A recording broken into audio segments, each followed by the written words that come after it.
هغه ماشومه نجلۍ معصومه د کچې غلو تښتولې ده، بیا یې د خپل د ظلم د هدف لاندې راوستلې ده، مورکۍ چیغې بغارې وي. دا درد هر پښتانه د ځان درد وبلي. دا خور د هر پښتانه خور وه او د ځان خور یې وبلل، د ځان لور یې وبلل. ځکه پر دې باندې غیرت وکړي، ننګ یې وکړي، یووالی یې ښکاره کړي، خپل منځي اختلافونه یې شاته کړل، هر یو د خپل وس مطابق راووتي. چاهے پر میډیا کې چې اتفاق وي، یووالی او وحدت وي، دا قوم به همیشه با عزت وي. دې قوم ته بیا د دشمن سترګې نشي وراوښتلی. لہذا اتحاد، اتفاق او یووالی دا د مسلمانانو بالخصوص د هر قوم د پاره، د هر کورنۍ د پاره د عزت او بریا سبب دی او د کامیابی راز دی. کله چې مسلمان خاص کر په ځانګړي ډول پښتانه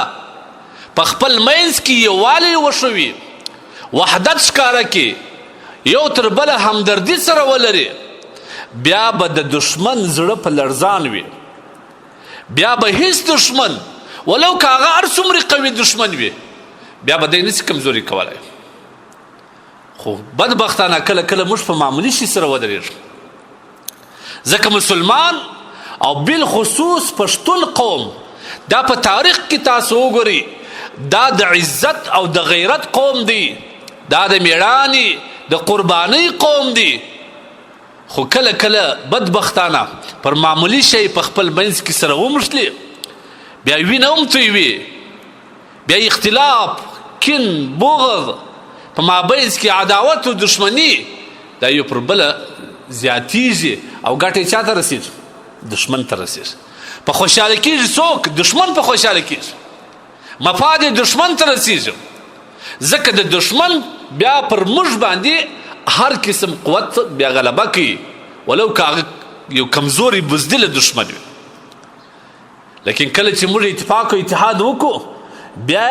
زمانې ته دا وښکاره کړو چې الحمدلله مسلمان او بالخصوص پښتون که اتفاق ولري، که یووالی ولري، که وحدت و همدردي و اخوت ولري، بیا یې داسې ثابتوي. دا څو ورځې کې وي پر سوشل میډیا به تاسو هغه ماشومه نجلۍ معصومه د کچې غلو تښتولې ده، بیا یې د خپل د ظلم د هدف لاندې راوستلې ده، مورکۍ چیغې بغارې وي. دا درد هر پښتانه د ځان درد وبلي. دا خور د هر پښتانه خور وه او د ځان خور یې وبلل، د ځان لور یې وبلل. ځکه پر دې باندې غیرت وکړي، ننګ یې وکړي، یووالی یې ښکاره کړي، خپل منځي اختلافونه یې شاته کړل، هر یو د خپل وس مطابق راووتي. چا یې پر میډیا آواز پورته کړي، چا خپل پر مسلمانانو غږ وکړي چې دا د یو مسلمان د عزت او د ابرو مسله ده. په دې کې باید ټول ننګ وکړو،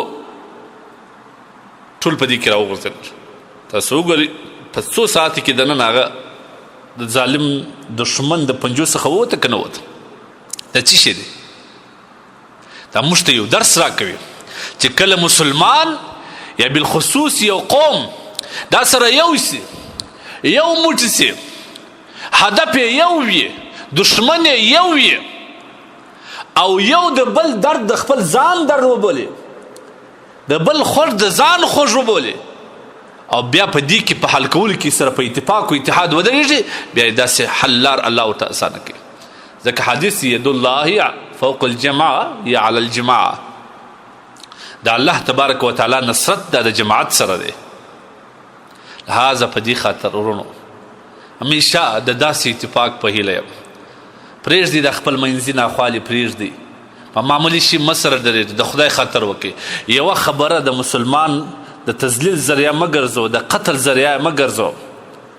په خپل منځ کې مه سره اخته کېږي. تاسو وګورئ بیا چې په خپل منځ کې سره اخته کې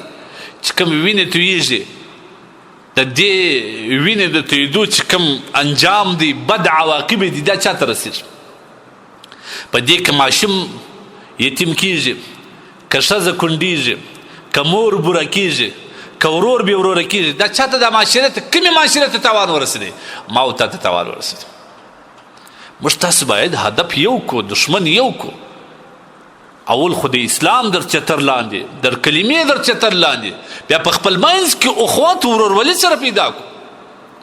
دا نور ورونه مړه کو هغه د دشمن ور هغه ته ور ودانګو هغې سره د مقابلې کوشش وکړو خاص کر لومړی باید پر اسلام باندې موږ وجنګېږو دا مفاد دا شان باندې ده لہذا زه یو خاص کو دا د دې لپاره نه ماته ډېر خوند راکړي د خدای په خاطر نور سره یوسي داسې یووالی ښکاره کړي خپل منځي اختلافات ختم کړي دا نفرتونه ختم کړي دا یو بل غندل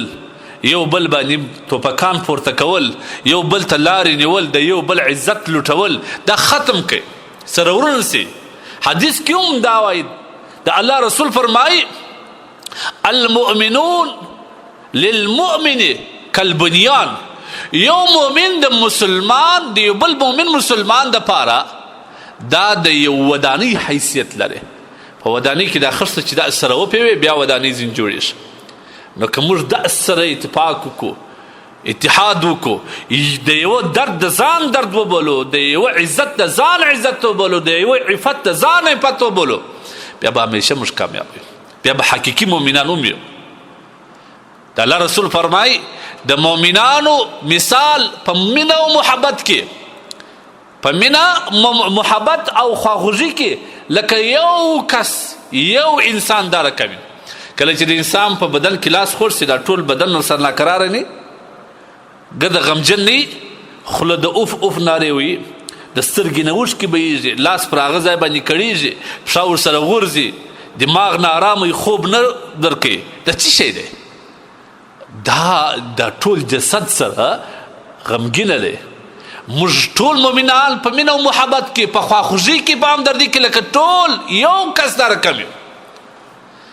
راسي نن موږ نور اختلافات ختم کړو راسي قوم ته موږ یو پیغام ورکو چې الحمدلله موږ وحدت هم لرو اتفاق هم لرو ورورولي هم لرو او بیا دغه ورورولي او دغه وحدت او اتفاق په دشمن داسې ذلیله کوي لکه تاسو چې په خپله وجه دی الله دې همیشه دشمن ذلیله لري خو بدبختانه کله کله موږ په ډېر معمولي شي سره اخته یو پر سړکانو وینې بهیږي چې وګورې لامل یو شی معمولي شی ولې موږ داسې کوو په دې هیله یم چې دا خپل منځ کې دا مشران چې نن یې کوم کردار ادا کړي د یو معصوم نجلۍ د حفاظت لپاره د یو دردمنې مور د فریاد اخیستلو دپاره هر قومي مشر راولاړ سو دغه رقم د هر قومي مشر څخه مداخل خواست دی چې دا رقم د خپل قوم ناهیلې د خپل قوم ناخوالې دا هم حل کړه د خپل قوم شرارتونه هم حل کړه په خپل منځ کې په اتفاق و اتحاد پاتې سي همیشه به بیا بریا زموږ وي همیشه به کامیابي زموږ وي او همیشه به بیا دشمن ذلیل او خوار وي او په ټیټو سترګو به وي